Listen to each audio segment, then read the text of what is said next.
मैं समय हूं और आज मैं मानव जीवन के विकास की वो कथा सुनाने जा रहा हूं जिसके चलते मनुष्य पृथ्वी के अन्य सभी प्राणियों से अधिक महत्वपूर्ण बन पाया है। सृष्टि के प्रारंभ से ही मनुष्य में रचनात्मक ढंग से सोचने और कुछ नया करते रहने की अद्भुत प्रवृत्ति रही है। मनुष्य की इसी लगन के कारण आकाश गंगा के इस ग्रह पर अकल्पनीय विकास हुआ है और संभावनाओं के अनंत द्वार खुल सके हैं।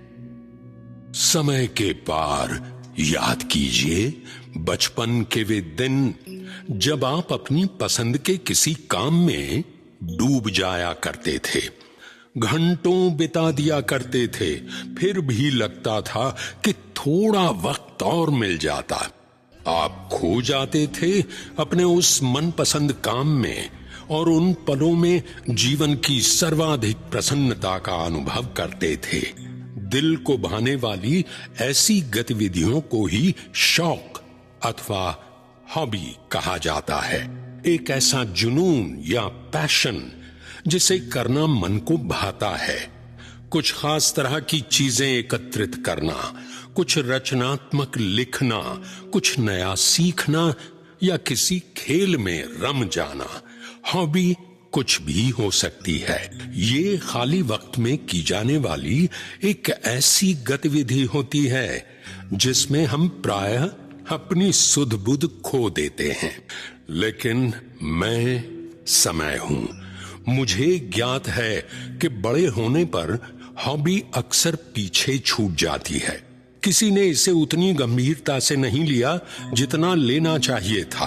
फिर आया 12 जनवरी 2012 का वो दिन जब नई दिल्ली में दिन के ठीक 12 बजे 6 देशों की रिकॉर्ड बुक्स के प्रधान संपादकों ने एक महत्वपूर्ण चर्चा की। इनमें इंडिया बुक ऑफ रिकॉर्ड्स के अतिरिक्त Vietnam, Thailand, Nepal, United kingdom और रूस की रिकॉर्ड बुक्स के प्रधान संपादक शामिल थे। इस मुद्दे पर मंथन किया गया कि कैसे विभिन्न हॉबीज को संरक्षित किया जाए। चिकित्सा विज्ञान के शोधों से ये प्रमाणित हो चुका है कि जीवन भर किसी शौक में जुटे रहने वाले व्यक्ति अधिक स्वस्थ रहते हैं, अधिक जीते हैं, निरोगी रहते हैं और कोई हॉबी न रखने वालों से अधिक प्रसन्न रहते हैं। इतने सारे लाभों से स्पष्ट है कि हॉबीज को गंभीरता से लिया जाना चाहिए। प्रधान संपादकों की बैठक के पश्चात सभी प्रतिनिधि इस संकल्प के साथ अपने देशों को लौट गए कि वे अपने यहां संभावना तलाशेंगे कि कैसे एक संस्थान बनाया जा सकता है जो हॉबीज की धरोहर को संभाल कर रख सके, ताकि भविष्य की पीढ़ियों को इनकी जानकारी हो सके, वे इन्हें अपना सकें और हॉबीज कभी विलुप्त न हो पाएं। भारत में डॉक्टर बिस्वरूप राय चौधरी ने यूनिवर्सिटी ग्रांट्स कमीशन से जाकर पूछा कि क्या हॉबीज पर आधारित एक यूनिवर्सिटी खोली जा सकती है जहां हॉबीज का शिक्षण, प्रशिक्षण, चर्चाएं और प्रतियोगिताएं कराई जा सकें। विश्वविद्यालय अनुदान आयोग से उत्तर मिला कि वो सिर्फ उन्हीं विश्वविद्यालयों को अनुमति देता है जहां उसके द्वारा मान्य विषयों की शिक्षा दी जाती हो, जबकि शौकों से संबंधित विषय यूजीसी के दायरे में नहीं आते। अन्य देशों के प्रतिनिधियों को भी कुछ ऐसी ही प्रतिक्रियाएं मिली।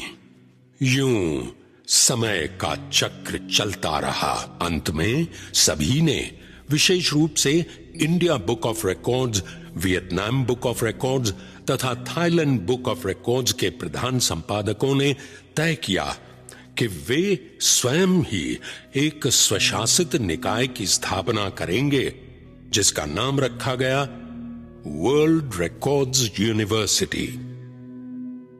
रणनीतिक तौर पर इसका मुख्यालय यूके में रखा गया।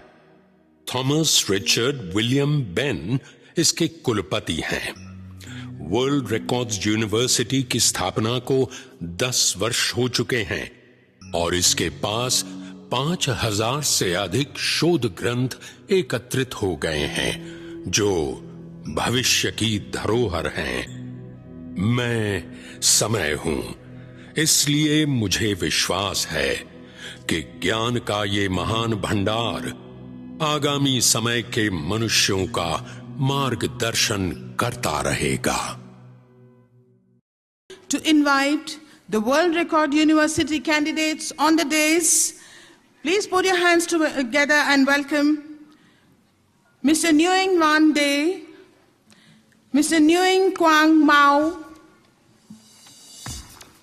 Mr. Dong Tok Chen, Mr. Nguyen Quang Tuan, Mr. Wu Duk Dong,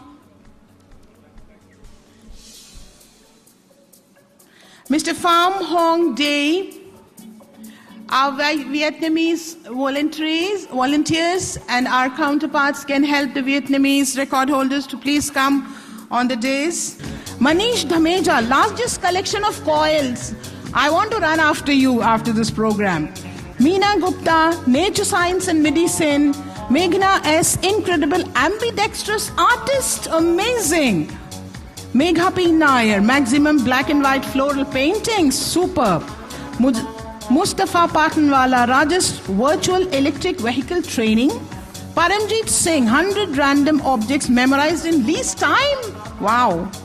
Patel Raman Bhai, Karsan Bhai, cremating 103 corpses infected with COVID. Well done, that was a good job. Pradeep Peter Joseph, nature science and medicine. Pranav Ramesh Rao Rodke, world's smaller water level controller. Okay, that's wonderful. A big round of applause and thank you very much for doing the honors.